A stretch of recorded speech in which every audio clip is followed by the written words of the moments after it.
Bueno, gracias por estar aquí. Estas horas, sábado, esta es la mesa maldita de cualquier congreso, pero es verdad que la calidad de los ponentes yo creo que va a hacer que finalmente sea concurrida y amena, yo creo. Seguro, ¿no? La mesa se llama Libertad y Seguridad, el gran conflicto en la gestión de la salud pública. Y, desde luego, no puede ser más oportuno, ¿no?, que podamos debatir en un congreso de bioética sobre estos dos valores que durante la pandemia muchas veces nos han puesto de una manera dilemática, ¿no? O había que elegir seguridad o había que elegir libertad. Y, desde luego, estoy seguro que los ponentes de esta mañana nos van a dar argumentos para que ese falso dilema no sea tal, ¿no? España ha sido un país duramente castigado por la COVID. Somos el 11 país de Europa en mortalidad por 100.000 habitantes. No somos el primero, como dicen algunos políticos, pero tampoco podemos sacar pecho. Por regiones, desde luego, sí que tenemos las regiones de Europa con más exceso de mortalidad. Es otra manera de medir el impacto de la COVID. Y entre las 10 regiones de Europa con más exceso de mortalidad durante el 2020 comparado con los años previos, la primera es la Comunidad de Madrid, con un 44% más de mortalidad de la que le correspondería. Luego está Lombardía, luego está Castilla-La Mancha en tercer lugar. Hay otras 2 regiones italianas y Castilla y León y Cataluña también aparecen entre las 10 primeras. Es decir, que por comunidades sí que España tiene áreas donde ha existido un impacto más importante de la COVID. Tenemos 84.000 muertos, de los cuales 40.000 han sido en las residencias, prácticamente la mitad, ¿no? Es una tragedia realmente importante, un impacto grave y que, desde luego, necesitamos perspectiva para evaluarlo, ¿no?, porque estamos todavía muy cerca de la catástrofe y es difícil ver lo que ha pasado. Pero, desde luego, sí que, a lo largo de una gestión de una catástrofe han aparecido diversos debates y diversas posiciones, muchas veces politizadas, que han hecho más difícil la gestión de la pandemia, ¿no? Y probablemente han hablado un poco del nivel de algunos debates en los medios de información y, desde luego, entre los políticos, ¿no? Los políticos han actuado de alguna manera protegiéndose con la ciencia, ¿no? Y siguiendo un poquito la frase de Groucho Marx, ¿no?, decían: soy un político que toma decisiones siguiendo las recomendaciones de los técnicos, pero si no le gustan estas, tengo otros técnicos, porque es verdad que, dependiendo de la comunidad y de la intención que tuviera, utilizaba unos técnicos o utilizaba otros, ¿no? En esa confusión entre la decisión política y la decisión técnica, ¿no?, que es algo que también probablemente podamos desbrozar, ¿no?, durante esta mesa. Tenemos 2 ponentes de excepción, cada uno, cuando hablábamos, creo que son 2 personas que se juntan, ¿no? Agustín Domingo Moratalla, bien conocido por todos nosotros. Él es académico, pero con una vocación de incidir en la vida práctica de las personas, ¿no? Y Javier Segura es salubrista, es científico, un técnico, es investigador, pero con un afán de conceptualizar. Tiene una página web, Salud y otras dudas, se llama exactamente, ¿verdad? Salud Pública y otras dudas, donde están todos sus libros en abierto y que hablan de esa necesidad que él tiene de conceptualizar lo que hace y, desde luego, de transmitirlo. Tenemos 90 minutos. Me parecía que era importante que tuvieran tiempo suficiente los ponentes para desarrollar sus argumentos, así que van a tener cada uno media hora, exactamente media hora no más, y luego tenemos media hora de debate, ¿vale? Vamos a empezar por el profesor Agustín Domingo Moratalla. Él es catedrático de Filosofía Moral y Política en la Universidad de Valencia. Dirige el Máster de Ética y Democracia. Él se formó en la Universidad Pontificia de Comillas.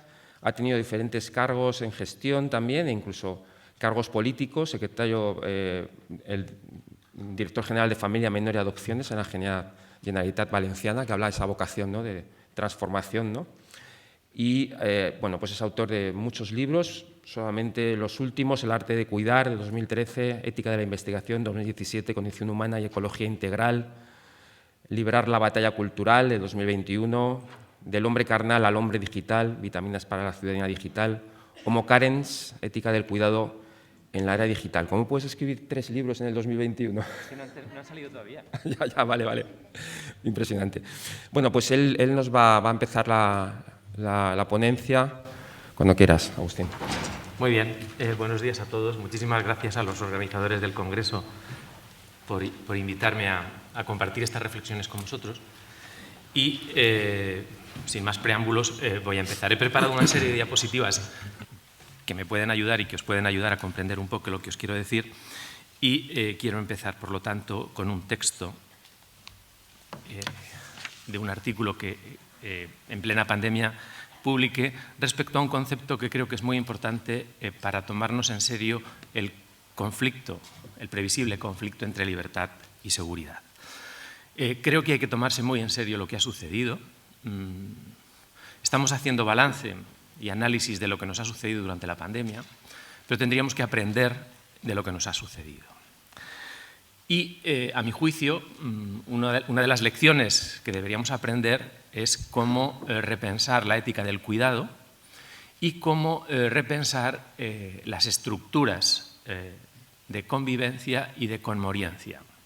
A veces pensamos las estructuras de convivencia y elaboramos teorías de la ciudadanía, pero la pandemia exige nos exige que planteemos también algo que era un tabú, que no se planteaba, y que a partir de ahora tendríamos que plantear, que yo lo he llamado, bueno, no lo he llamado yo, pero realmente sería conmoriencia. Leo el texto, repito que es de un artículo, y que termina en una reflexión del Quijote que creo que es importante. Una kafkiana y negligente regulación de los aislamientos que ha impedido la comunicación, el acompañamiento, el consuelo, el duelo y los procesos civilizadores de la muerte que llamamos conmoriencia. Cegados por la saturación clínica, las autoridades olvidaron la dimensión relacional de los pacientes, la necesidad de acompañamiento en el final de la vida y, sobre todo, el valor de un entorno consolador, afectivo y compasivo en el proceso de morir. Si a ello se añade la gravedad del abandono sanitario que padecieron las residencias, el abuso del criterio de edad en el pronóstico de la utilización de recursos, la ceguera de los gestores ante los consejos de los profesionales de base y la fatiga por compasión que han padecido muchos sanitarios, descubrimos un panorama dantesco. Bien entrado el mes de abril, las autoridades han entrado en razón y han facilitado la comunicación y el acompañamiento de al menos un familiar en situaciones de gravedad. Lo han hecho forzados por los profesionales de base, el sentido común elemental y numerosas asociaciones de la sociedad civil que pidieron aplicar los principios de beneficencia y no maleficencia. Miles de personas, toda una generación de ancianos, han muerto solos, desconectados del apoyo emocional, familiar o espiritual. Nadie los recuerda públicamente. Al privarles del acompañamiento, a estas autoridades les ha faltado diligencia para evitar la muerte que Sancho temía cuando tomó posesión de su ínsula en la segunda parte del Quijote. Una muerte adminícula y lenta. Este concepto es muy importante porque supone una muerte muy lenta, abandonados, donde uno tiene al final de su vida la posibilidad de hacer conciencia y balance solo, y nos tiene que llevar a tomarnos en serio lo que nos ha sucedido. Y sobre todo a evitar la frivolidad en lo que algunos han llamado la pandemia del buen rollito. Es decir, en los medios de comunicación hemos visto que en realidad la pandemia se ha planteado, hemos hecho de la necesidad virtud y en muchas estrategias de comunicación, pues realmente no hemos sido conscientes de lo que ha sucedido. Yo en otro artículo lo llamé la pandemia del buen rollito porque es un coronavirus biológico, se ha producido en un confinamiento legal autoritario, todos hemos experimentado cocinas innovadoras, recetas innovadoras, hemos puesto nuestro cuerpo en forma aunque hubiéramos estado en nuestra casa y nos hemos dedicado al entretenimiento sin el entretenimiento. La conexión digital nos ha facilitado el aislamiento individual y hemos padecido lo que podríamos llamar una colonización informativa. Entonces, esto también es importante desde el punto de vista del imaginario. Bien, el título de la mesa, el gran conflicto entre libertad y seguridad, tiene que entenderse aquí y, no voy a entrar de lleno en el debate, pero fíjense que podemos hablar de libertad o seguridad, libertad sin seguridad, seguridad sin libertad, libertad con seguridad. La pregunta es, ¿qué tipo de libertad y qué tipo de seguridad se han puesto en práctica durante estos meses de pandemia? En primer lugar, hay un limbo técnico en el tema de las residencias. Como mucho, hablábamos de recomendaciones. Vosotros tenéis experiencia y vemos que realmente es difícil encontrarnos una comunidad autónoma es decir, que el criterio se haya unificado en comunidades autónomas. Luego en las comunidades autónomas hay zonas de salud que han actuado de una forma y otras que han actuado de otras, de tal forma que no hemos pensado lo suficiente, o al menos al principio, en los primeros meses, estábamos ante un limbo técnico que generaba inseguridad. Si tú tenías la suerte de tener un geriatra en la zona, pues probablemente tenías un tratamiento distinto que si era en una zona de salud diferente. Las autoridades políticas han practicado lo que podríamos llamar un despotismo posilustrado, utilizando los medios de comunicación, bueno, pues para imponer determinado tipo de criterios, determinado tipo de relato, unificar determinado tipo de relato. Acordaos ayer cuando Fernando nos comentó que cuando hizo la relación de servicios, pues realmente no aparecía el cuidado. Es decir, ¿cómo es posible que cuando las fuerzas y cuerpos de seguridad, cuando los distintos ministerios se ponen a hacer una relación, realmente dejen fuera el ámbito de la convivencia y el ámbito de las residencias? Luego, después de determinado tipo de denuncias políticas, después de meternos y someternos a la lucha política, nos hemos dado cuenta de que en realidad, pues bueno, era difícil saber el nombre del comité de expertos, era difícil saber los expertos, es decir, se ha utilizado los expertos como recurso en el imaginario público para que la opinión pública durmiera tranquilo y, podríamos decir, realmente, bueno, no nos preocupáramos en exceso porque estábamos en manos no solo de políticos, sino de expertos. Es decir, luego, después de la lucha política, pues nos hemos dado cuenta de que ha habido cierto autoritarismo político a la hora de imponer el Real Decreto como estrategia de gobierno y creo que realmente el confinamiento nos ha metido en una dinámica donde todo lo personal era político y hemos comprobado lo difícil que es delimitar lo personal y lo político en este tipo de estrategias. E incluso a nivel parlamentario,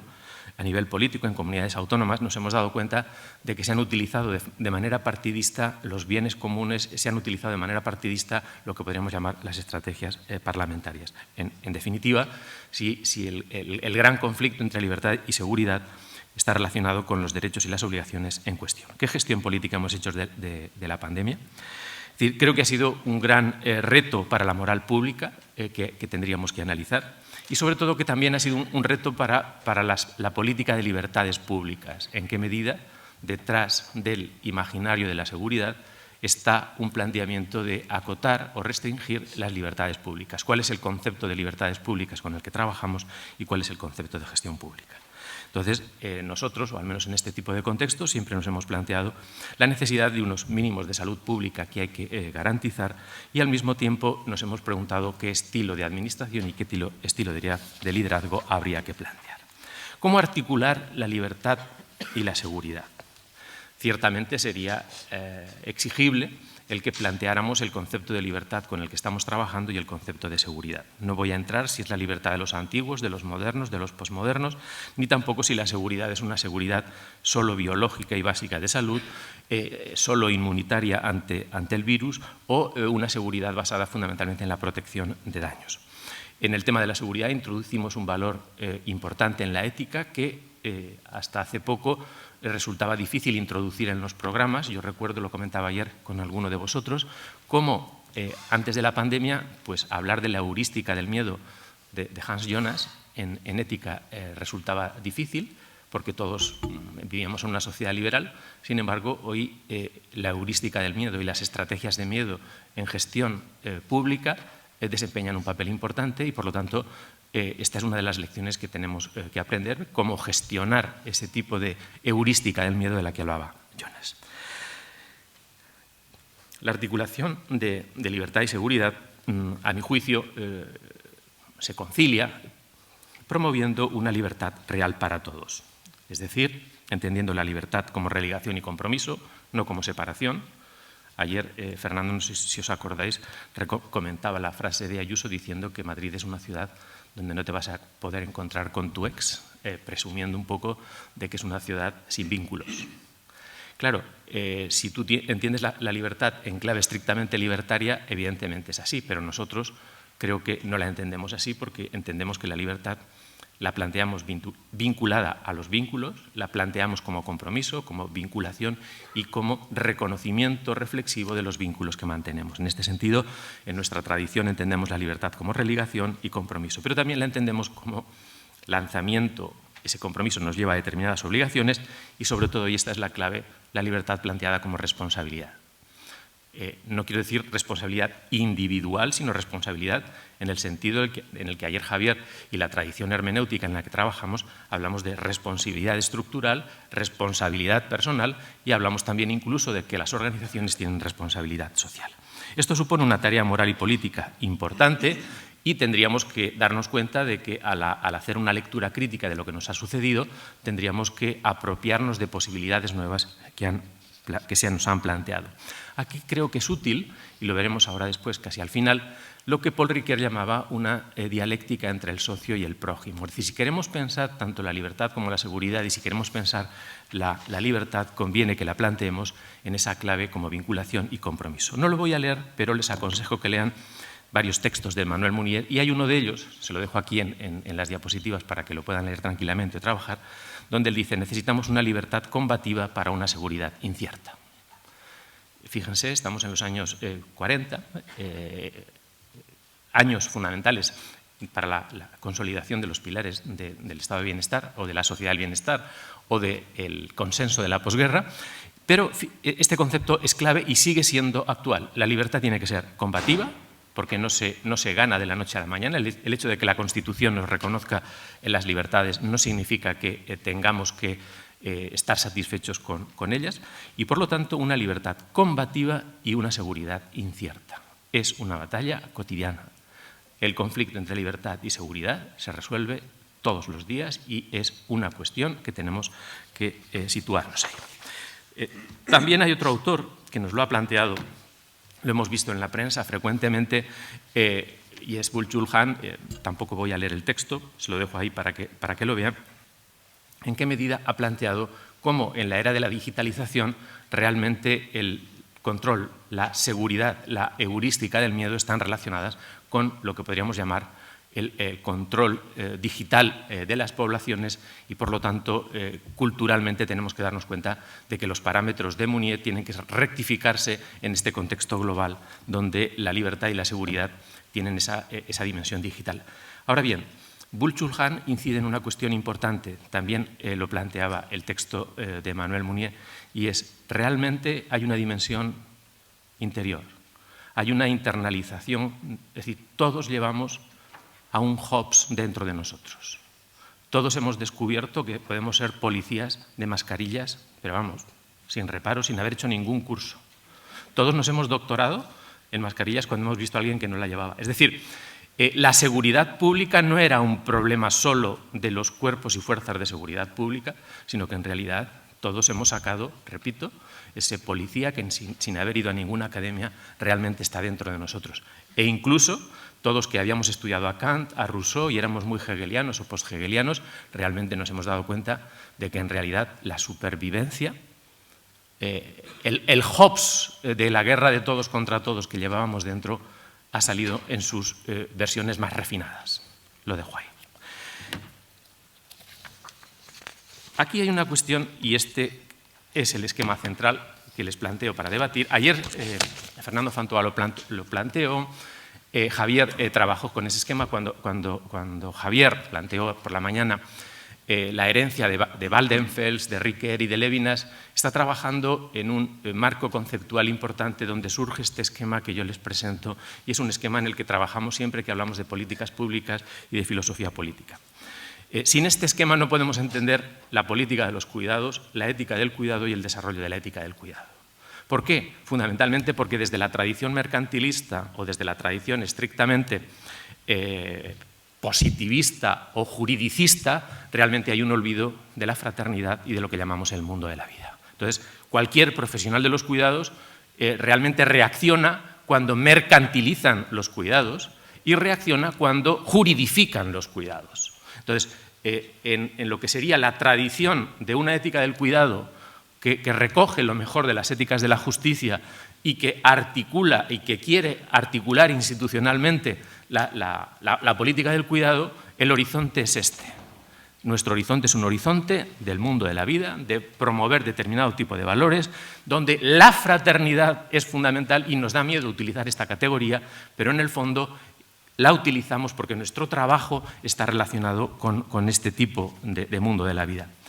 Fíjense, la política y el derecho intentan apropiarse del discurso, la economía y la técnica van a intentar apropiarse de la libertad y la seguridad, y el ciudadano medio, los profesionales que nos tomamos en serio el cuidado, realmente decimos no queremos que instrumentalicen políticamente o económicamente lo que nosotros estamos haciendo, porque lo que nosotros estamos haciendo es generar valor porque no tiene precio. Puede tener precio, lo vamos a mercantilizar, tiene una dimensión política, pero es importante que en este patrón conceptual no perdamos de vista esta imagen, porque es la que alimenta o que nos puede ayudar a evitar la patrimonialización política o económica de lo que hacemos.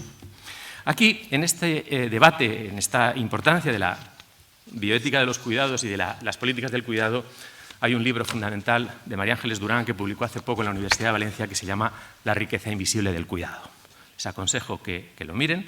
Bueno, yo tengo mis discrepancias con María Ángeles Durán, pero en algunas cosas coincido con ella.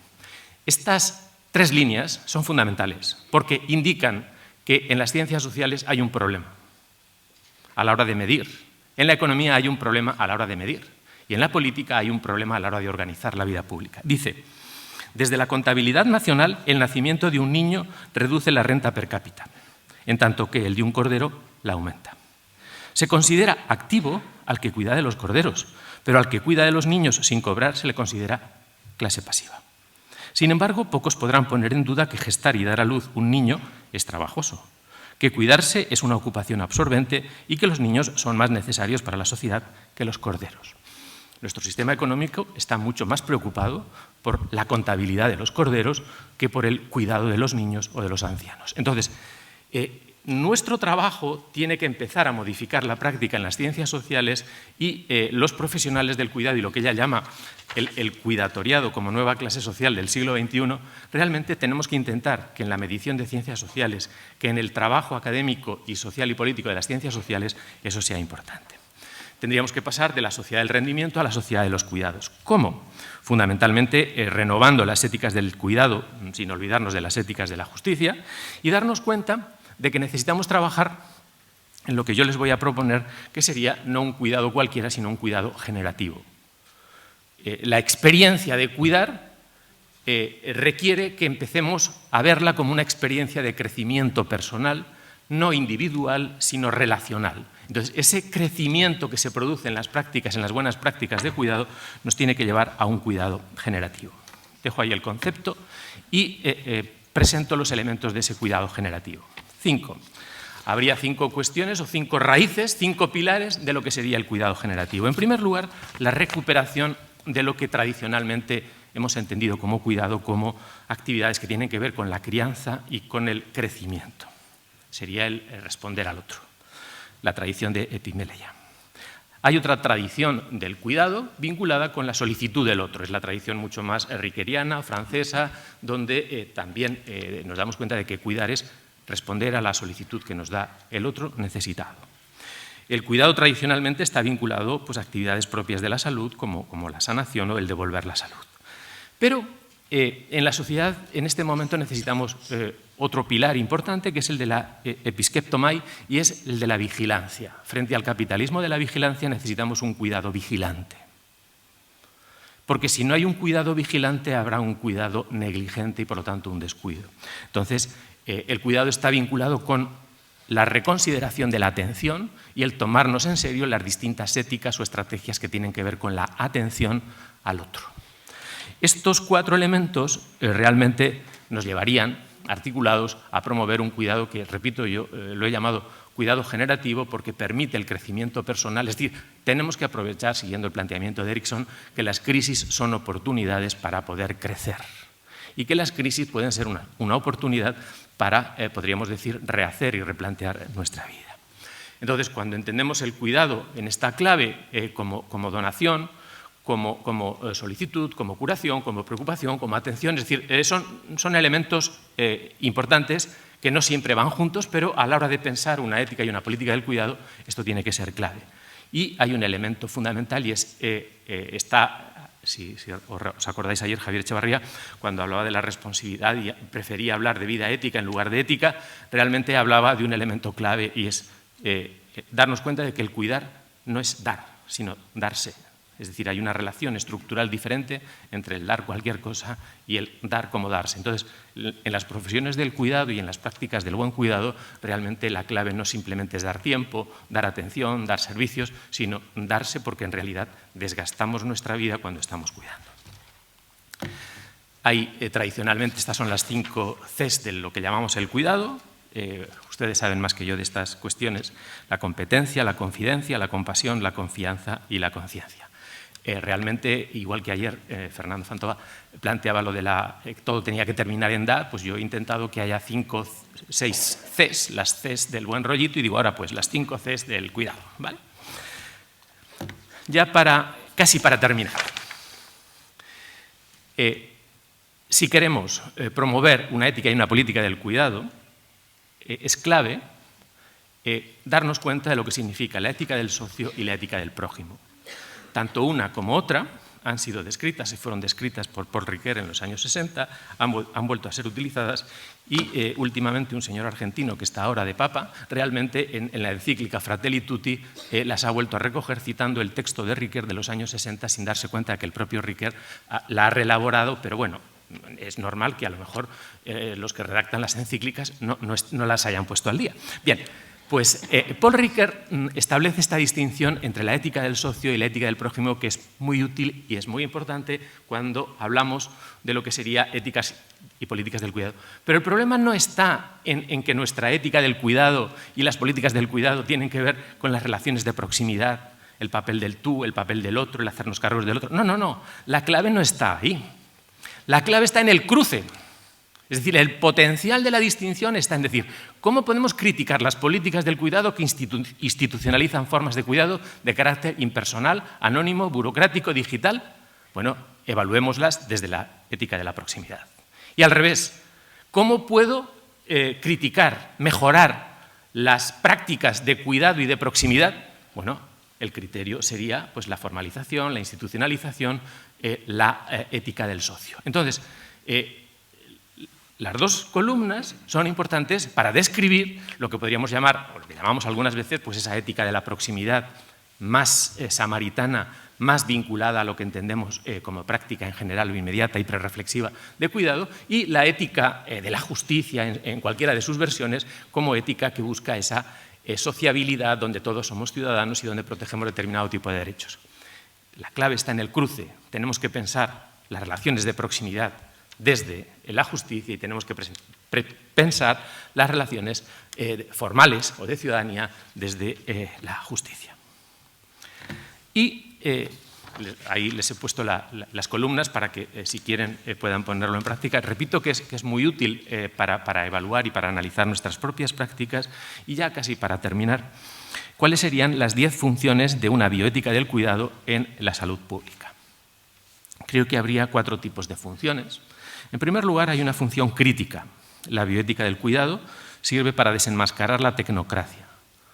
Ahora llega la medicina digital, todo lo digital, y por lo tanto no hace falta el contacto. Sin embargo, creo que es muy importante en la bioética del cuidado y en la estrategia del cuidado, es clave darnos cuenta de que el cuidado tiene una dimensión corporal, carnal, en la época digital, y entonces la recuperación de esa dimensión de carnal va a ser clave.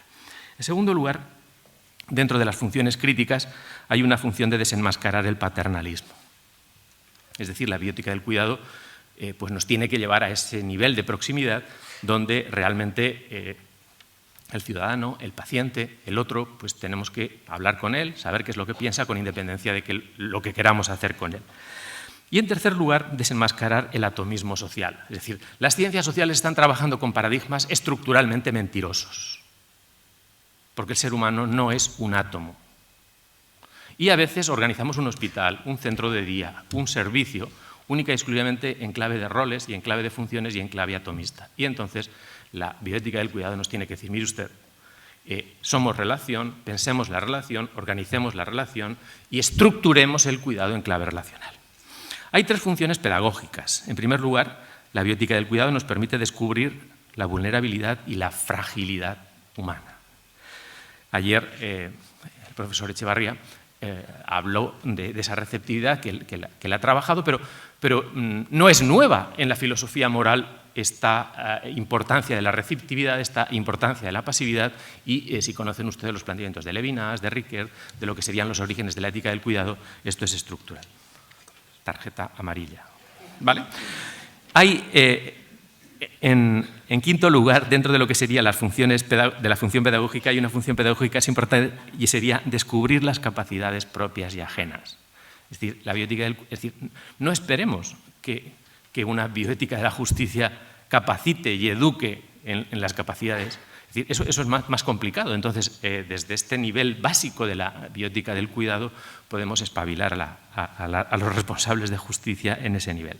En sexto lugar, en esta función pedagógica de la bioética del cuidado sería forjar un carácter personal resistiendo a presiones ambientales. Es decir, si han leído el trabajo de Esquirol sobre la resistencia, es decir, quienes nos dedicamos a la ética y sobre todo en la medida en que profundizas en la bioética del cuidado, te das cuenta de que hay que hacer músculo, hay que ir al gimnasio, hay que cuidarse, hay que resistir, porque lo que está llegando del capitalismo de la vigilancia y lo que está llegando a nivel sociopolítico es brutal. Y luego, por último, las 4 últimas funciones hay 3 funciones comunitarias. En primer lugar, reconocer la alteridad del otro como yo, del otro yo y del otro frente a mí. Es decir, no hay que ser ingenuos. Es decir, la bioética del cuidado no puede ser una ética ingenua que románticamente se relacione con el otro, necesitado, vulnerable, querido. No. Es decir, el otro es alguien que me ha quitado la plaza en las oposiciones, tranquilamente. Es decir, Hobbes es fundamental también a la hora de hablar del otro, y el propio Levinas lo dice y lo deja claro, pero hay un Levinas romántico al que cogemos todo, la fragilidad, la receptividad, la responsividad, el cuidado del otro, pero hay un Levinas muy duro desde el punto de vista político. Y ese Levinas también hay que conocerlo. Hay que valorar la fragilidad y la perfectibilidad de las instituciones. Es decir, las instituciones, igual que surgen, pueden desaparecer, pero por lo tanto también pueden reformarse y pueden cambiarse. No son leyes de la naturaleza. Y esto a veces, a nivel político, a nivel económico, no se tiene en cuenta. Y por último, hay una función de la bioética del cuidado que sería una función, repito, que he llamado dentro de lo que sería el cuidado generativo, que es una función generativa, que sería capacitar profesionales para una responsabilidad solidaria. Para concluir, ¿cuáles serían los retos de esta ética del cuidado generativo para una bioética fundamental y clínica? En primer lugar, una voluntad de verdad. Hay que cuidar los datos, conocer los datos, gestionar bien la información y la precisión. Menos cuentos y más cuentas. ¿Vale? Porque esto, no quiero decir que la bioética del cuidado tenga que ser una bioética del cuidado basada en la evidencia. No, eso ya es de otros. Quiero decir que tenemos que tener información de lo que está sucediendo y lo que ha pasado. En segundo lugar, delimitar culpabilidades y responsabilidades en los diseños institucionales. Las instituciones no trabajan solas. Detrás hay un gerente, detrás hay un jefe de servicio y, por lo tanto, a veces la vitalidad y el dinamismo de las instituciones depende de las personas y esto es clave. En tercer lugar, evitar la instrumentalización partidista de la vulnerabilidad. A veces, como grupos políticos o políticamente, se instrumentaliza esta vulnerabilidad. En cuarto lugar, no tener miedo a la justicia, pero sí tener miedo al justicialismo de los activistas. Hay activistas de todo tipo. Y por lo tanto, una cosa es la justicia y otro es el activismo y el justicialismo. Entonces, ojo con esta distinción. En quinto lugar, y ya me va a sacar la tarjeta roja, vigilar la digitalización como una optimización de la vigilancia donde realmente más conexión, más fibra óptica no nos garantiza mejor comunicación con el paciente.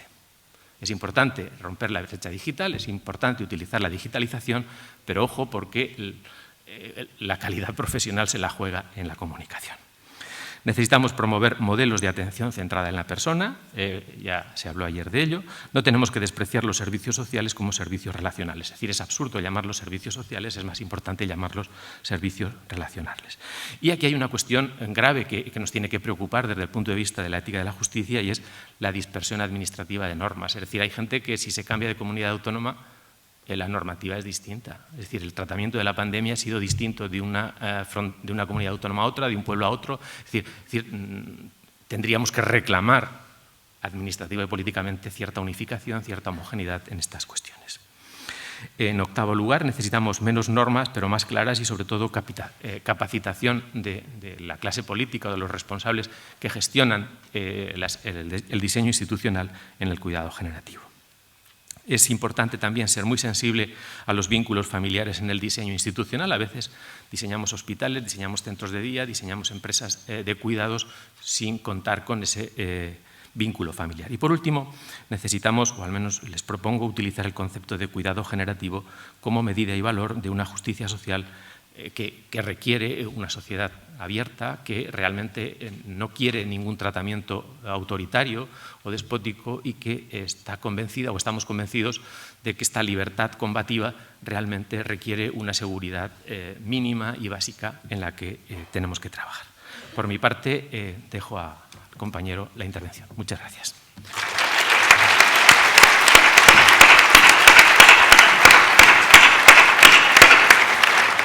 Bueno, muy bien, muchísimas gracias, Agustín. Hay temas, desde luego, desafiantes que has planteado, ¿no? El cuidado generativo como una tercera vía, ¿no?, entre seguridad y libertad, ese falso dilema, ¿no? Una libertad sin seguridad, desde luego, es la ley de la selva, es Hobbes, pero también una seguridad sin consentimiento, pues es un Estado autoritario, ¿no? Y probablemente hemos estado en alguno de los extremos en algún momento, ¿no? En esto, desde luego, Javier Segura, el próximo ponente, nos va a clarificar algunos aspectos. Él es médico salubrista, es máster en salud pública y en epidemiología aplicada de campo y en administración pública, especialista en medicina familiar y comunitaria, ya me contaba, de la segunda generación de médicos de familia. Ahora mismo es vicepresidente de la Asociación Madrileña de Salud Pública y es miembro del Comité Científico de la Red Europea de Ciudades Saludables de la Organización Mundial de la Salud. Está jubilado desde hace poquito y además muy inquieto, estudiando historia, estudiando arte. Durante la primavera de 2020 él colaboró con el Ministerio de Sanidad y formó parte de ese comité de expertos y técnicos de la desescalada en el plan de transición hacia una nueva normalidad del Ministerio. Hasta diciembre de 2019 tuvo cargos en la Administración Pública Local de subdirector general de Prevención y Promoción de la Salud del Ayuntamiento de Madrid y dirigió un proyecto muy interesante, innovador, que se llamaba Plan Madrid Ciudad de los Cuidados, basado, pues, en estrategia de barrios saludables, en estrategia de gente saludable, ¿no? Él ha sido también médico salubrista sobre el terreno en aspectos más técnicos, es consultor internacional de varias organizaciones y ha tenido trabajos de campo en relación con desigualdades de la salud, salud comunitaria, análisis de salud pública, análisis institucional, etc.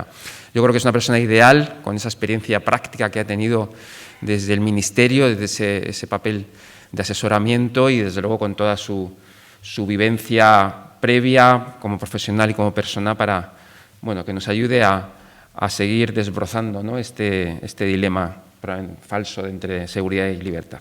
Cuando quieras, Javier. Gracias.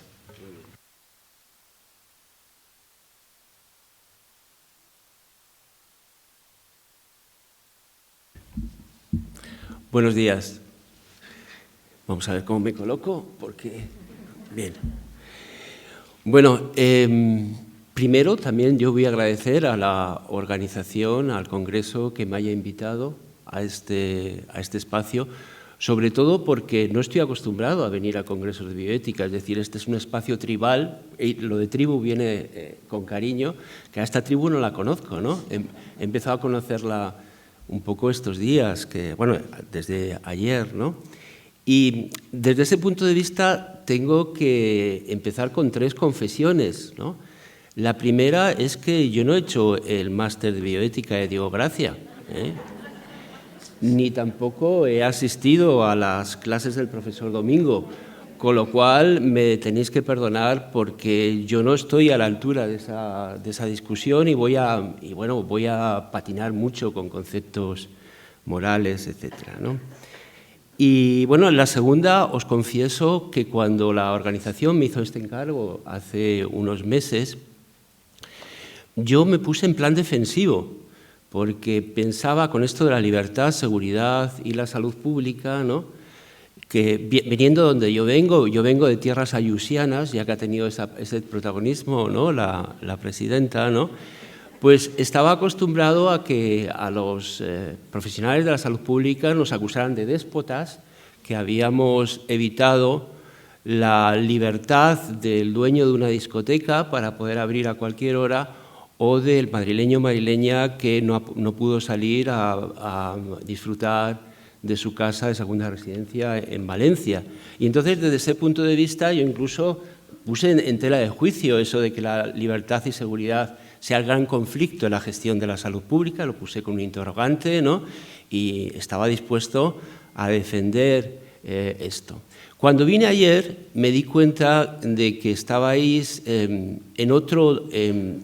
cuando hablabais del conflicto entre libertad y seguridad, sobre todo os centrabais en lo que supuso el aislamiento extremo en hospitales, en residencias, en morgues, etcétera, y ahí donde estaba el conflicto. Por lo menos la mayoría de los ejemplos que escuché ayer y parte de lo que ahora mismo Agustín ha dicho parece que se centra en eso.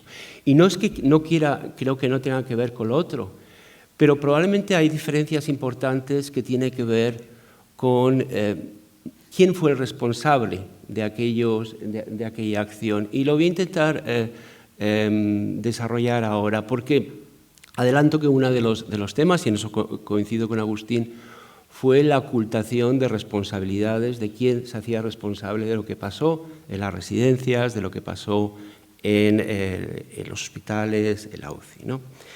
Y la tercera confesión es que, aunque estoy en un proceso de deshabituación de PowerPoint, que casi lo consigo, voy a utilizarlo porque no he llegado todavía a la maestría, por ejemplo, de Fernando Fantova ayer con esa. Entonces, bueno, pues os voy a molestar un poco con eso.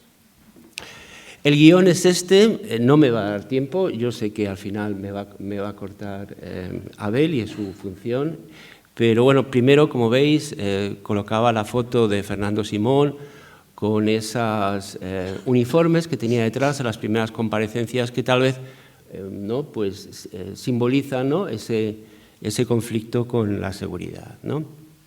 Quería hablar sobre la pandemia y las supuestas dicotomías. Quería hablar en ese sentido de para quién fue el conflicto o para quién es el conflicto, o cuando se habla de libertad y seguridad, ¿de quiénes estamos hablando? De la libertad y la seguridad de quiénes. También creo, y ya se ha dicho aquí, que eso de dos, que no hay dos sin tres, que para hablar de libertad y seguridad tenemos que hablar de responsabilidad, de equidad y de transparencia. Me gustaría también, ya que se pone el foco en la salud pública, contaros un poco de historia sobre cómo nació la salud pública y el doble filo de la salud pública. Me gustaría también hablaros que esto de la pandemia, que fue una sindemia o que es una sindemia, pero que los abordajes no han sido sindémicos, sino simplistas. Y yo hablaba de la simpleza pandémica y me gustaría contaros qué quiero decir con esto. Y me gustaría también contaros por qué creo que durante la pandemia hubo una regresión infantil de la salud pública, ¿no? Y cómo se barrieron las florituras, ¿no? Y bueno, ya os contaré, si puedo, qué entiendo por florituras, y gran parte de las cosas tan importantes que habéis estado trabajando ayer y antes de ayer para muchas personas eran florituras en el momento de la gestión de la pandemia.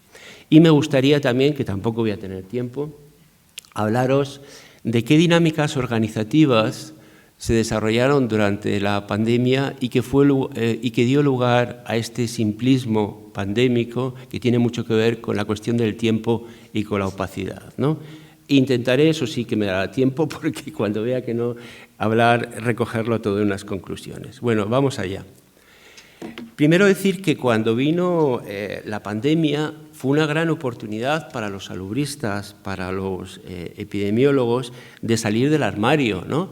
Eso de que era un epidemiólogo y que era un salubrista, pues teníamos la oportunidad de salir en los medios, de que nos conociera, digamos, el gran público, ¿no? Porque, como sabéis, en los periodos interpandémicos o interepidémicos, pues la salud pública es invisible, como es invisible el riesgo, ¿no? Incluso cuando se evita un evento indeseado, como sabéis, el evento es invisible, con lo cual difícilmente se nos reconoce a los profesionales de ese campo. El cardenal Richelieu lo expresó muy bien con esa frase de que no hay nada más oculto que los efectos de la prudencia, ya que consisten en evitar los males previniéndolos.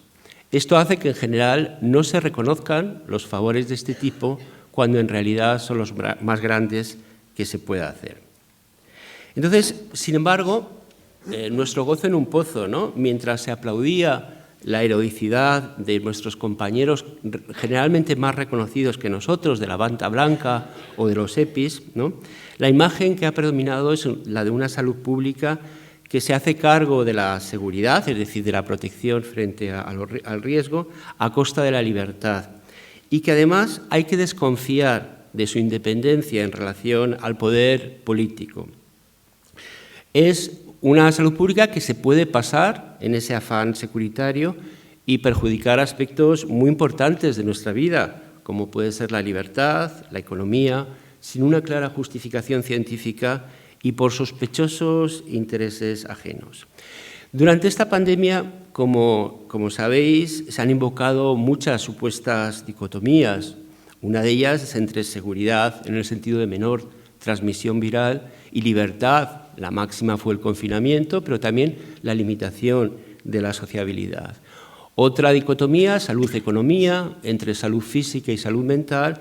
Incluso en las tierras, como os decía, de donde yo provengo, ¿no?, hubo una traducción artera de esta seguridad y libertad a la dicotomía de libertad y socialismo o comunismo, como expresa esa camiseta que tenéis ahí abajo, ¿no?, en el que, bueno, pues la libertad se colocaba en el liberalismo, mejor dicho, en el neoliberalismo, y las pulsiones securitarias y autoritarias se colocaban en el socialismo. Sin embargo, creo que para analizar estos supuestos conflictos debemos hacernos algunas preguntas, ¿no? La primera es, ¿para quién es el conflicto?, ¿no? En ese sentido, el título es que es un conflicto para quien gestiona la salud pública. Tendríamos que preguntarnos desde ese punto de vista, ¿quién gestiona la salud pública? Para algunos el modelo es que la salud pública como disciplina o como ámbito profesional es la que propone y la política, el decisor, es el que dispone, ¿no? Pero este modelo, como sabéis, es un poco más complejo que esto, ¿no? Y lo que sí es claro es que la salud pública, como sabéis, opera con el concepto de riesgo. El riesgo es un concepto muy polisémico, en el que en la aceptación más habitual es probabilístico, es decir, es como la probabilidad de que suceda una enfermedad, un evento. Entonces, la salud pública nos dedicamos a medirlo y a proponer intervenciones para solucionarlo. Sin embargo, el otro concepto, que es el de vulnerabilidad, como sabéis, no es exactamente igual que el de riesgo y es en el que probablemente la salud pública tiene menos desarrollado. Lo que es cierto es que, bajo mi experiencia en salud pública, las situaciones más conflictivas es cuando hay incertidumbre. En este sentido, es cuando el riesgo no está claro y del principio de prevención tenemos que pasar al principio de precaución, es decir, hay sospechas fundadas y hay que tomar medidas para evitar ese riesgo, teniendo en cuenta el principio de proporcionalidad. Y es importante decir esto porque el principio de precaución es una evaluación y una decisión política entre un riesgo y la herida, digamos, o el daño que se puede hacer en una libertad, generalmente la libertad económica. Como sabéis, el principio de precaución surge sobre todo para poder regular regulaciones ambientales que tengan que ver, que limiten la libertad de empresa. Cuando hablamos de la pandemia, y volvemos a la pandemia, yo creo que ha habido dos periodos claramente diferenciados que tenemos que tener en cuenta. El primero es el de marzo-abril del año pasado, en el que había una incertidumbre muy importante sobre muchas de las cuestiones y en las que se tomaron medidas groseras, ¿no? Lo primero, venía el tsunami con la amenaza de desbordamiento de muertes, ¿no? Teníamos ahí el ejemplo de Italia, y fue medidas groseras, la más grosera de la salud pública, que es el confinamiento total, todos a casa, ¿no? Y en el que precisamente por ser grosera se descuidó claramente y se abandonó los frágiles y no hubo esa fineza para poder incorporar esos elementos que estamos criticando ahora, ¿no? Que también tiene que ver con lo del simplismo pandémico, que os hablaré después si me da tiempo. Es un momento en el que hay miedo y en el que se acepta de forma generalizada esa limitación de la libertad. No había tanto conflicto en ese momento. El problema en cuanto a conflicto vino después, ¿no? Es mayo-octubre del 2002, en el que, por una parte, es una época en que hay mayores certezas, ¿no? Recibimos más información, no solamente las certezas que nos vienen de la OMS, del ECDC, sobre criterios de riesgo y de medidas equilibradas, sino también lo que van apareciendo cada vez más en las revistas científicas abiertas, ¿no? Es en el que, de alguna forma, se puede establecer ese semáforo en el que se intentan elaborar criterios comunes desde el Consejo Interterritorial, las ponencias técnicas, para que precisamente no haya esa sospecha de parcialidad o política, ¿no?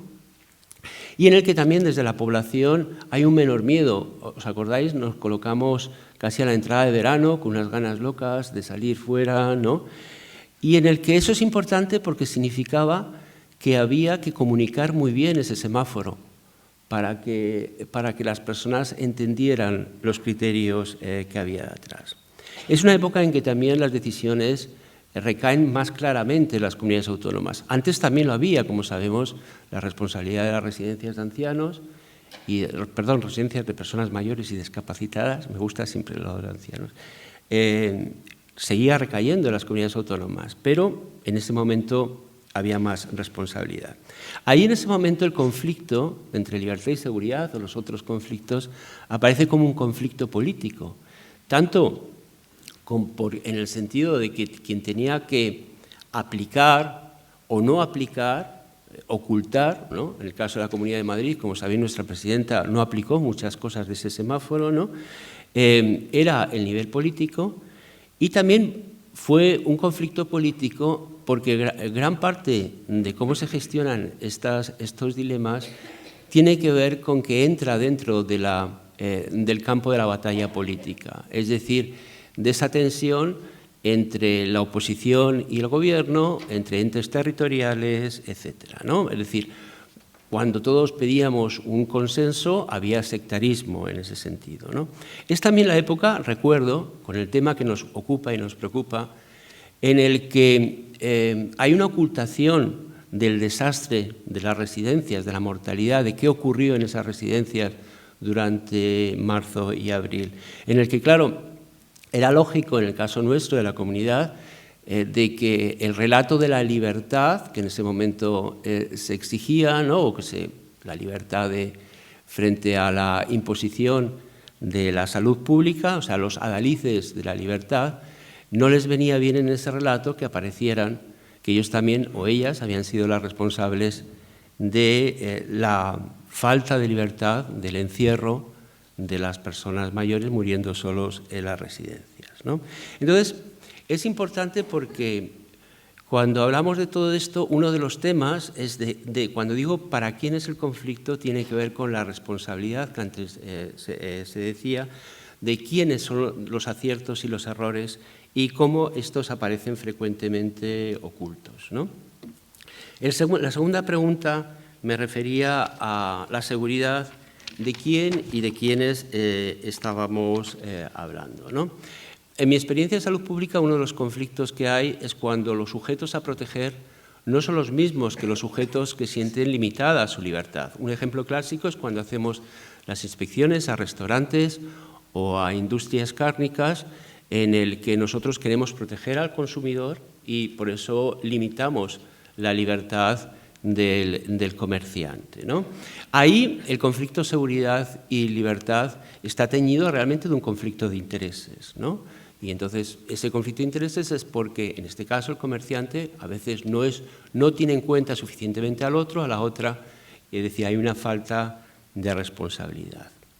De cualquier forma, yo también quiero resaltar que cuando en salud pública trabajamos con conceptos grandes como población, como salud, o hablamos del bien común, realmente son grandes palabras, o incluso cuando hablamos de las tasas, que son riesgos medios, que ocultan que estos riesgos no están distribuidos habitualmente. ¿Qué entendemos por población? Dentro de población hay grupos muy diferentes. Y con esto quiero decir que uno de los conflictos que yo creo que es fundamental y está detrás del conflicto que nos ocupa, es que el riesgo y la vulnerabilidad no están distribuidas igualmente, ¿no? Es decir, que cuando hablamos de seguridad y libertad tenemos que, de alguna forma, también articularlo no solamente con la responsabilidad, sino con la equidad, ¿no? Entonces, por eso los salubristas, los epidemiólogos, sobre todo los epidemiólogos sociales, queremos utilizar esto, siempre le hemos dado mucha importancia a desagregar esto del riesgo, a desagregar las variables, sobre todo incluso en los que de alguna forma nos movemos con el paradigma de la determinación social de la salud, que aparezcan variables sociales y operar con variables sociales. Y como sabéis, esas son las que nunca aparecen o las que siempre tenemos dificultades para encontrar. Luego, si me dará tiempo, que no me dará tiempo, quería hablar un poco de cómo faltaron variables sociales en los análisis de salud pública. Bueno, yo creo que en esta pandemia, si hablamos de desigualdad, hubo 3 ejes de desigualdad al menos, ¿no? Tanto con respecto al riesgo como con respecto a la vulnerabilidad. Son la edad, la ocupación y la clase social.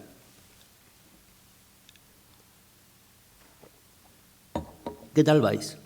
¿Bien? Vale. Bien. La COVID, como sabéis, es una enfermedad de 2 caras, ¿no? Es una enfermedad que es mortal para mayores, o puede ser mortal, y es leve para jóvenes, ¿no? Como tal, a la hora de aplicar medidas de seguridad generalizada, que en el caso más reciente afecta sobre todo a la sociabilidad de los más jóvenes, pues estos han tenido que hacer un ejercicio de responsabilidad muy importante con respecto a los mayores, ¿no? Esa es otra en la que la primera de los ejes de desigualdad. El segundo tiene que ver con la ocupación, la exposición laboral. Hemos sabido que cómo los sanitarios y los profesionales sociosanitarios han estado especialmente expuestos y cómo aquellas clases ocupacionales que no ejercían el teletrabajo ha determinado que haya una incidencia, haya una hospitalización y una mortalidad diferencial. Y el tercer eje es la clase social. La clase social ha modulado ambos, ¿no? Porque el riesgo de morir de los mayores ha dependido de la clase social. Por ejemplo, cuando hablamos de residencias, podemos hablar de los datos de qué tipo de residencias han estado más afectadas. Pero también, como decía antes, la exposición laboral y la residencial ha estado determinado por la clase social, ¿no? Es decir, los trabajos precarios, el presentismo, es decir, ir a trabajar a pesar de estar enfermo, o la vivienda precaria. Por eso, cuando en la segunda ola, por lo menos en la Comunidad de Madrid, yo no sé si en las vuestras, ¿no?, se decía aquello de que había que elegir entre morir por COVID o morir por hambre, no se mencionaba que el riesgo y la vulnerabilidad no estaban repartidas de forma igual. Y si se decía aceptar, como parecía ser, ¿no?, aunque no se decía claramente, un número de muertes diarias o semanales con tal de abrir el interior de los bares, de los restaurantes o de los locales de ocio, que fijaros que es el antiprincipio de precaución, de alguna forma, no se decía que no todas las clases sociales ponían el mismo número de muertos encima de la mesa en esta ecuación macabra, ¿no? Y que tampoco se decía que era mentira esta dicotomía, que lo único seguro era la muerte por COVID, ¿no? Que la muerte por hambre, además, estaba, de alguna forma, dependía de las ayudas sociales, empresariales y laborales que se pudieran movilizar, y que y que no era cuestión de que los más vulnerables pusieran sus cuerpos, ¿no?, para salvar las Navidades o para salvar la Semana Santa. Es decir, de nuevo lo que quiero insistir en el tema de que la relación entre seguridad y libertad hay que añadir la equidad, ¿no? En este sentido, bueno, ya ha hecho spoiler antes Abel, es decir, cuando hablamos de estas dicotomías entre seguridad y libertad, falta siempre una tercera, ¿no?, que puede ser, como decíamos antes, la responsabilidad, puede ser la igualdad, la equidad, puede ser la transparencia, la rendición de cuentas, incluso, como decíamos ayer en la cena, ¿no?, no es una cuestión de blancos y negros, sino que hay toda una gama de grises, y en el que para poder saber en qué gama de gris tenemos que tener en cuenta nos tenemos que hacer cargo de la diferencia entre dignidad, sobre la diferencia en cada situación, adaptándolo, teniendo en cuenta la dignidad de cada persona, ¿no? ¿Cuánto tiempo me queda? 28 minutos. 8 minutos, ya lo sabía yo esto.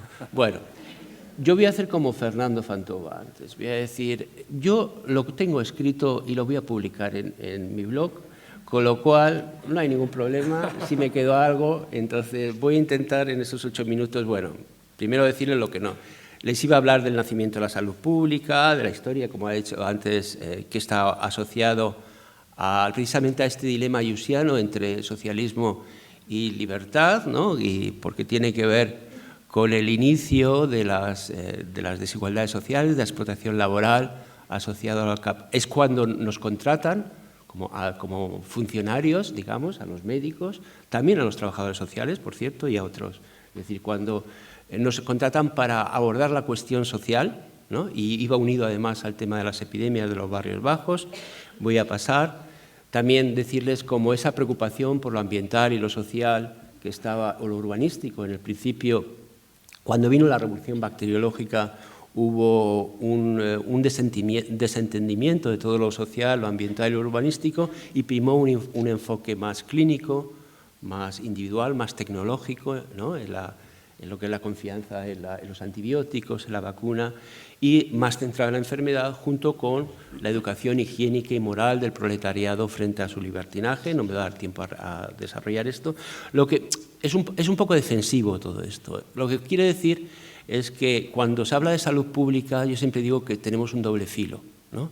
Por una parte, somos aquella salud pública que proporciona la argumentación científica para modelos ideológicos y dominación de todo el poder. En términos Foucaultianos, como sabéis, somos un biopoder frente a dentro de una biopolítica, pero tenemos otro filo que yo reivindico, que la salud pública también visibiliza y denuncia esa relación entre salud y desigualdades sociales, impulsa reformas sociales desde arriba, sería la salud pública reformadora, y también atiende las necesidades desde el vecindario, que es la salud pública a pie de barrio, ¿no?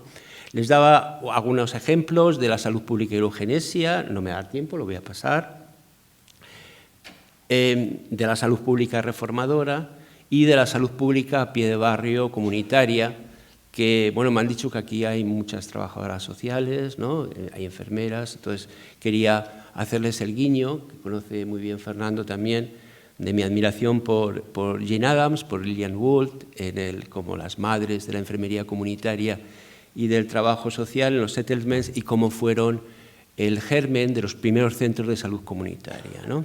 También quería hablarles como que todo no es un camino de rosas, que en este mundo del conflicto de intereses teníamos enemigos, también tanto del mutualismo obrero como de los servicios comunitarios, y como esa histeria anticomunista de los 30, o sea, porque Ayuso nos ha inventado esto del comunismo o libertad, ¿no?, de alguna forma generó, junto con los intereses de la medicina privada, el cierre de los centros de salud comunitaria. 5 minutos, vale. Y ahí me coloco en esto de la simpleza, ¿no? Como sabéis, muchos llamaron la atención alrededor de octubre, creo que fue una editorial del Lancet, de Richard Horton, que que dijo, cuidado, no estamos ante una epidemia, una pandemia, sino ante una sindemia, en el sentido de que se entremezcla la vulnerabilidad biológica en la social y que, como tal, era un tema complejo que requería abordajes complejos, ¿no? Sin embargo, a mi forma de ver, este enfoque complejo, que incorpora lo social y lo comunitario con lo biológico, no es el que ha predominado, ¿no? Ha habido una respuesta que yo he denominado simpleza pandémica, que es un enfoque simplista, que no considera la complejidad de la interrelación de lo social y lo comunitario y que genera por ello intervenciones de eficacia limitada, ¿no? Podríamos diferenciar, tal vez, aunque están muy entrelazadas, la simpleza política y la simpleza técnica, ¿no? Simpleza política han sido respuestas estandarizadas, sin tener en cuenta, como decíamos antes, ¿no?, la particularidad y la vulnerabilidad. Han sido autoritarias, con muy poca escucha, con muy poca búsqueda de complicidad ciudadana, se puede llamar. Ha sido demagógica, no hace falta hablar del populismo sanitario. Ha sido culpabilizadora en el sentido que ha dado más importancia a la responsabilización individual que a las responsabilidades públicas y colectivas, y ha sido poco transversal en lo que os decía antes de la batalla política. Pero también ha habido una simpleza técnica, ¿no? Había una regresión infantil a enfoques muy bioclínicos, muy individualistas, muy asociales, muy de batalla, en el que se ha marginado el paradigma de las desigualdades sociales de salud y las estrategias comunitarias. Ha sido eso que he escuchado, de no estamos para florituras, y las variables sociales eran una floritura, también, por supuesto, las discusiones éticas. Les traía varios ejemplos de simplezas políticas, como el como sí, el efecto arrastre o dominó. También les intentaba hablar de cómo ha sido una respuesta muy hospitalocentrista, que iba unida a la desmovilización de la atención primaria y los dispositivos sociocomunitarios, y cómo fue las redes vecinales de cuidado comunitario las que tuvieron que suplir este retraimiento institucional comunitario, ¿no? No me da el tiempo a hablar de lo de las variables sociales. Esta es la imagen que quería también transmitirse. A veces la epidemiología pandémica ha sido una epidemiología muy compulsiva, con una compulsión generadora de tablas sin apenas análisis. Las dinámicas organizativas de tiempo y opacidad no me da tiempo. Esto es para que tengan interés luego en visitar a mi blog.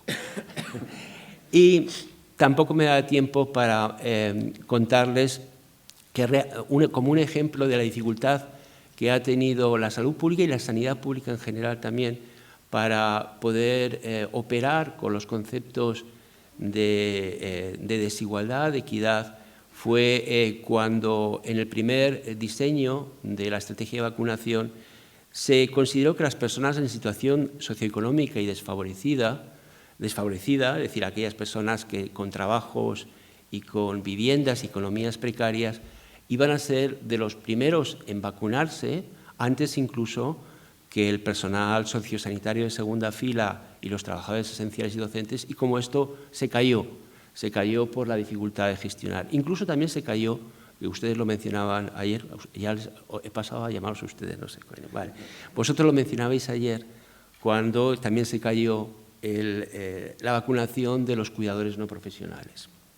Entonces, con esto quiero decir que gran parte de las deficiencias que vimos, de estas simplezas, que a veces se achacaban, y sí era cierto, al déficit de recursos, a las simplezas políticas, al déficit de tiempo, al déficit de pensar.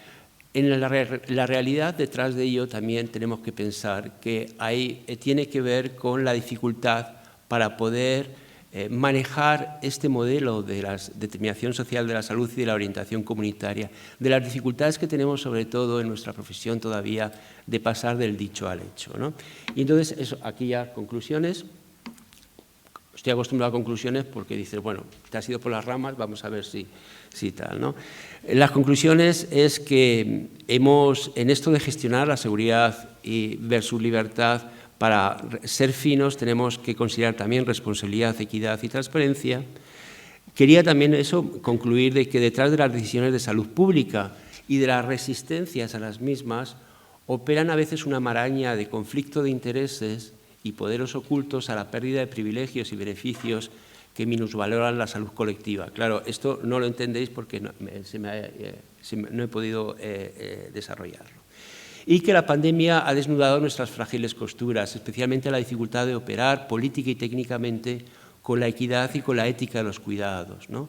Y también ha desnudado la fragilidad de nuestra democracia, ¿no? La dificultad del consenso, la dificultad de la articulación territorial y la dificultad de la transparencia.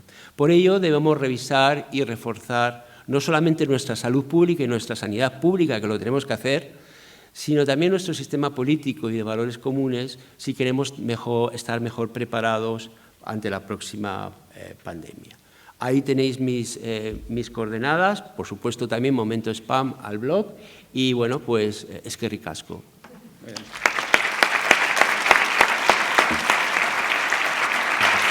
Estupendo, muchísimas gracias a los dos por os habéis ajustado perfectamente al tiempo. Abrimos el turno de preguntas y de comentarios y hoy os pediría que, bueno, pues que seáis, para que puedan intervenir muchas personas, las preguntas las hagáis rápidamente, los comentarios y también vuestras respuestas que sean cortitas para que demos espacio a la mayor participación posible. Sí, voy a mirarlo ahora. Mientras veo la APP, si hay alguna mano levantada, podemos empezar por ahí.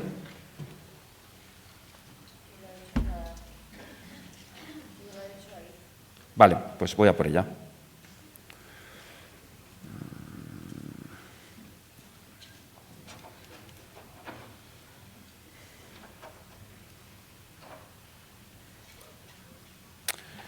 Muy bien. Para Javier, aunque no tengas hecho el máster de bioética, el proyecto Madrid Ciudad de los Cuidados encarna la ética del cuidado en la vida ética. ¿Cuál ha sido el efecto de este proyecto o lo que ha quedado de él a la hora de sostener la sindemia en la comunidad? Gizane Martínez, gracias por la pregunta. Bueno, el Plan Madrid, es muy corta la respuesta, el Plan Madrid Ciudad de los Cuidados cayó con el cambio de gobierno.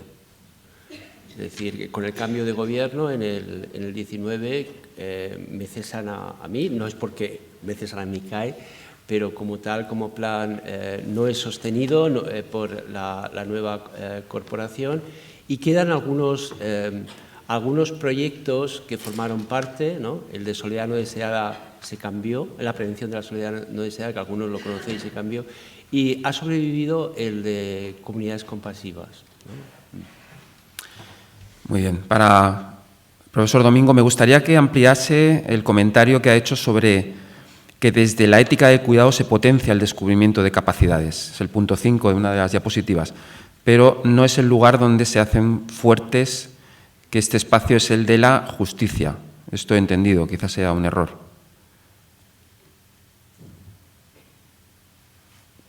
Bueno, vamos a ver lo que yo he planteado. Cuando he planteado el papel de la bioética del cuidado como posibilidad de generar capacidades en el apartado más pedagógico, es decir, yo creo que los profesionales del cuidado, si algo, es decir, descubren un potencial humano y tienen una capacidad humanizadora, que a veces no son conscientes de que realmente eso hay que entrenarlo, hay que formarlo. Y, por lo tanto, creo que la práctica del cuidado también es una práctica que puede ser enseñada si estamos pensando en el cuidar bien y no simplemente el cuidar inmediato.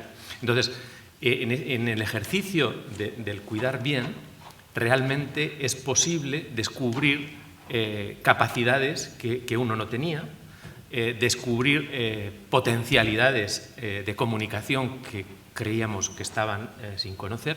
Y entonces yo creo que el ejercicio del cuidado no solo nos ayuda a conocernos humanamente, sino que en realidad descubrimos recursos de comunicación que desde el punto de vista pedagógico, desde el punto de vista técnico, podemos perfectamente objetivar y podemos perfectamente pues enseñar y sobre todo darnos cuenta de que podemos elaborar estrategias de capacitación pues, de poblaciones, de grupos, de colectivos que son importantes y a veces eso se nos olvida. Entonces, eso no va en contra de lo que sería la educación para la justicia o la promoción de la justicia, sino todo lo contrario. Es decir, a veces creemos que realmente la ética de la justicia se desentiende de este tipo de cuestiones porque, pues como te da una serie de derechos y te permite una serie de reivindicaciones y demás, se olvida de esa dimensión de cuerpo a cuerpo, de capacitación, de sensibilidad. Entonces, yo creo que son complementarios los dos planteamientos, pero repito,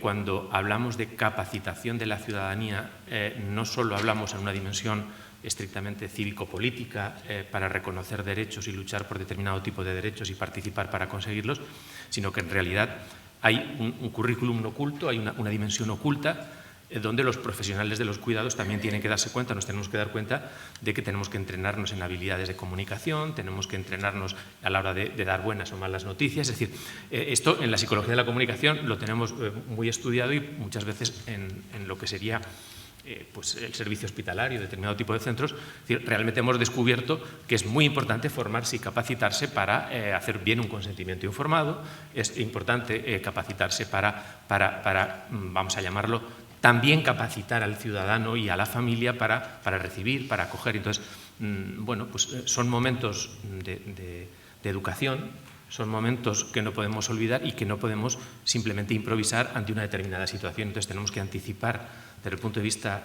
ético ese tipo de contextos y situaciones y, sobre todo, quienes tenemos responsabilidades educativas, entrenar y capacitar a profesionales para que también capaciten a los ciudadanos o a los profesionales de los ambientes en los que están en esa dirección. Ha quedado claro. Muchas gracias. La pregunta que acabamos de hacer es de la Concha Gómez, perdón, no lo he comentado. Alicia Resano también hace una pregunta para el profesor Domingo, pero yo la voy a ampliar también para Javier, porque es un tema importante que se ha tocado, lo han tocado los dos ponentes, delimitar las responsabilidades en el diseño institucional. Pregunta Alicia, ¿cómo crees que se puede avanzar en esto cuando en las instituciones parece que se diluye todo tipo de responsabilidad a ser un ente, que parece que no tiene cuerpo, ¿no? Que nadie reporta? Los dirigentes de estas instituciones están un tiempo y no suelen estar dispuestos a asumir algunas responsabilidades que les han venido impuestas. Dejan conflictos sin resolver. Si queréis empezamos por, si no te importa, Agustín, empezamos por Javier.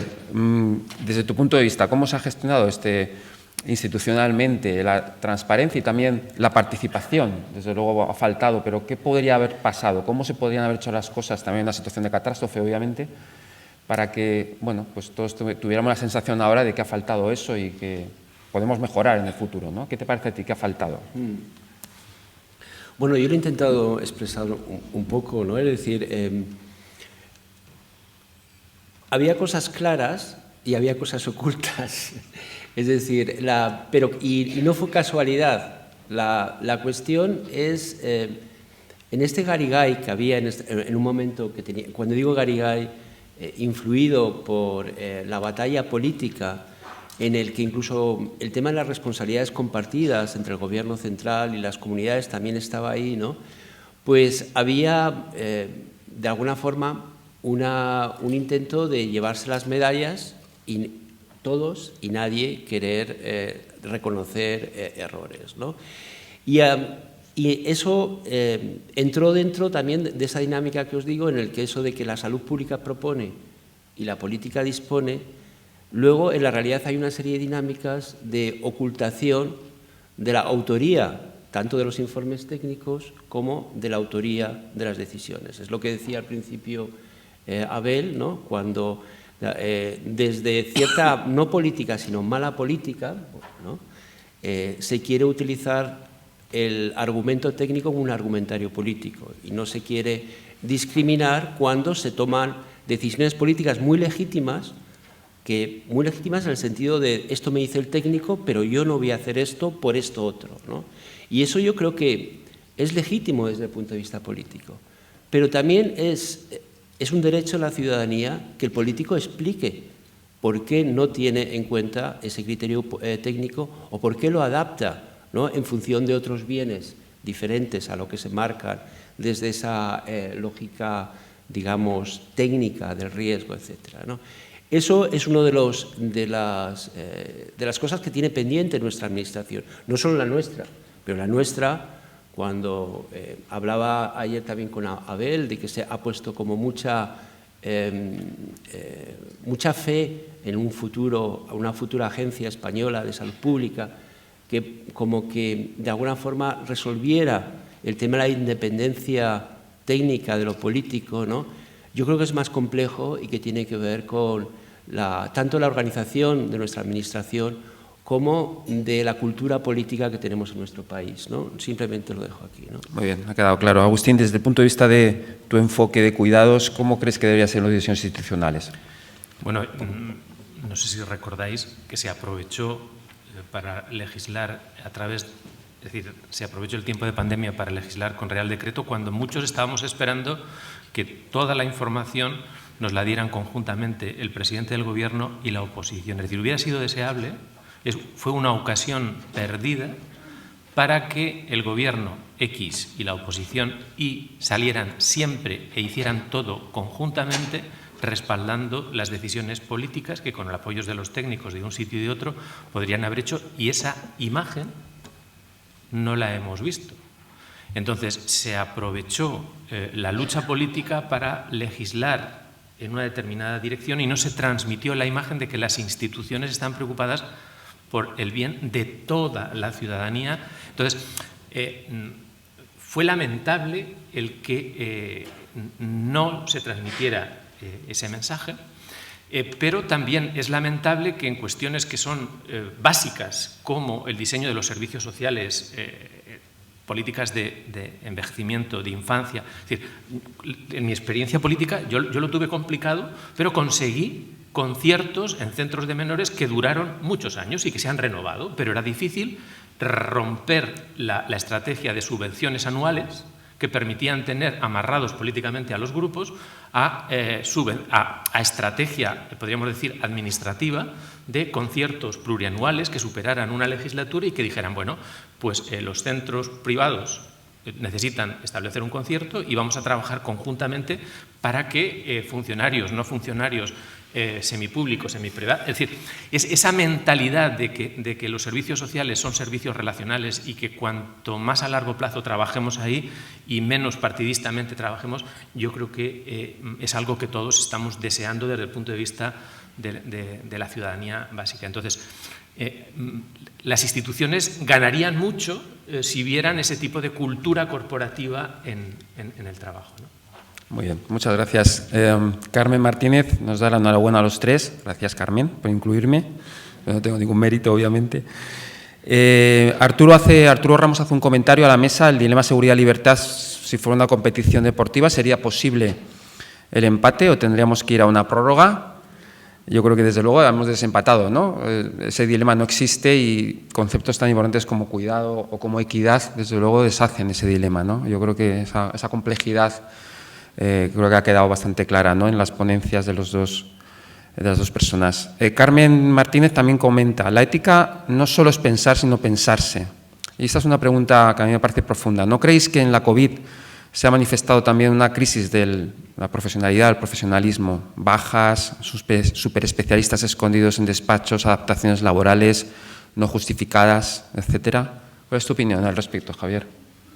No lo he entendido bien. No, habla Carmen de que puede haber habido también problemas con la altura de los profesionales. Es verdad que ha habido una épica, desde luego, que ha tenido que ver con eso, pero también ha habido otra parte, ¿no?, más oscura de profesionales que se han escondido, que han cogido bajas no claramente justificadas, que se han parapetado de alguna manera, ¿no? Y eso también está ahí, sobre todo, por ejemplo, con la crítica que se hace a atención primaria, ¿no?, como que siguen los médicos escondidos detrás de los teléfonos, etcétera, ¿no? O sea, que también hay esa perspectiva crítica ahora que igual hay que también modular, ¿no? Es una pregunta interesante porque cuando yo hablo de que ha habido un retraimiento comunitario, ¿no?, institucional, ¿no?, de por ejemplo, los centros Madrid Salud, o mejor dicho, los centros municipales de salud comunitaria, se se mandó a la mayoría de la gente a teletrabajar a casa y se quedaron como digamos, un retén mínimo, ¿no? Ocurrió en muchos sitios, en otros Bueno, se cerró, se atrincheró ante el miedo del contagio, como sabéis, en atención primaria, también en servicios sociales, etcétera, ¿no? Entonces, detrás de eso, ¿qué había? O sea, ¿quién era la responsabilidad de esto, ¿no? Tenía el miedo, fue el miedo de la institución, fue el miedo de los profesionales. Primero decir que tener miedo es muy humano, es decir, yo estaba acojonado, tengo 65 años, cuando vino esto tenía miedo, ¿no? Entonces, la cuestión es discriminar qué dinámicas ha habido, ¿no? Qué partes son dinámicas personales y qué partes son dinámicas institucionales. Yo creo que primó más la dinámica institucional. En general, yo por lo menos en donde me muevo, el personal se ha dejado los cuernos, ¿no? Y en situación muy difícil ha tenido que trabajar incluso desde sus casas, desde sus... pero sí es cierto que cuando tenemos un conjunto profesional en el que hay algunos y algunas que sí tienen esa sensibilidad sobre que había una necesidad especial, ¿no?, de los más vulnerables y sociales, y había que hacer algo más, ¿no? Había que salir a la comunidad, había que hacer rastreos comunitarios, había que identificar necesidades concretas, ¿no? Lo hicieron, pero, como intentaba decir, esa vena más comunitaria y más social no es en muchos sitios la mayoritaria. Y entonces, cuando por parte de la institución se dio la oportunidad de ese retraimiento intramural, pues probablemente, bueno, pues se mezclaron las dos cosas, ¿no? Ha quedado claro. Agustín, ¿tú crees que podíamos haber cuidado mejor a los profesionales? Es verdad que algunos han quedado a la intemperie, ese miedo, por ejemplo, nos ha gestionado, ¿no?, de manera colectiva y ahora también hay una especie de señalamiento, ¿no?, cuando los dejamos solos a muchos compañeros que tenían miedo y que no sabían muy bien cómo gestionar. ¿Crees que podían las instituciones haber cuidado mejor a los profesionales durante la pandemia? Yo creo que sí. Sí, es decir, podemos ver el nivel de a qué tipo de profesionales nos estamos refiriendo, pero las instituciones podrían haber cuidado muchísimo mejor a los profesionales y, sobre todo, hay varias consideraciones que quisiera hacer, pero en primer lugar hay una, y es la emergencia del factor vocacional de cara a lo que sería la vida profesional. Es decir, hemos descubierto un elemento que hasta ahora pues estaba en todos los manuales y en todos los libros cuando hablábamos, pero bueno, como que no le dábamos mucha importancia. Y entonces, en este tipo de contextos y situaciones límites, pues emerge, pues ¿por qué me hice enfermera? ¿O por qué me hice médico? ¿O por qué me hice trabajador social? ¿O por qué salgo a la calle a pesar de...? Entonces, ese tipo de cuestiones es una pregunta importante. Y luego, a nivel administrativo, es decir, yo creo que la administración se ha visto desconcertada y desbordada. Es decir, cuando digo la administración no digo los conselleres, estoy diciendo directores generales, jefes de servicio, jefes de área, es decir, es muy difícil que hubiera criterio unificado en los distintos niveles y entonces lo que hemos echado en falta los profesionales es que estos niveles administrativos hubieran pensado cómo actuar en este tipo de cuestiones y supieran cómo responder, porque hemos encontrado que nadie daba directrices por escrito. Todos daban recomendaciones. Y claro, esto a nivel de filosofía del lenguaje y a nivel de filosofía política es muy importante, porque luego, de cara a pedir responsabilidades, el viento se lleva la llamada de teléfono, porque cuando hay que recoger los 2 cadáveres de esta residencia, ¿y quién te dijo que los dejaras aquí? Nadie había al otro. Entonces, el hecho de que a nivel profesional la administración, sobre todo, repito, en estos niveles intermedios, donde se dependen muchas veces del último interino, que es el político al que han nombrado consejero o director general, realmente se han visto desconcertados porque, por un lado, querían hacer una cosa, por otro lado otra y tal. Entonces, no se ha trabajado muchas veces en equipo, pero cuando no digo equipo político como alto nivel, digo a nivel como equipo en lo que sería la pirámide administrativa, y yo he echado en falta ese tipo de discurso. Muy bien, muchísimas gracias. Bueno, hemos llegado al tiempo, ha sido un placer, un privilegio estar con vosotros. Ha sido muy, yo creo que esperanzadoras. Yo creo que tenemos un trabajo de aprendizaje. Lo que se trata es de no repetir los errores y estar mejor preparados a aprender, ¿no? Y desde luego estos debates yo creo que son importantes para que ese aprendizaje común pues, se pueda ir fructificando. Muchísimas gracias y hasta la siguiente.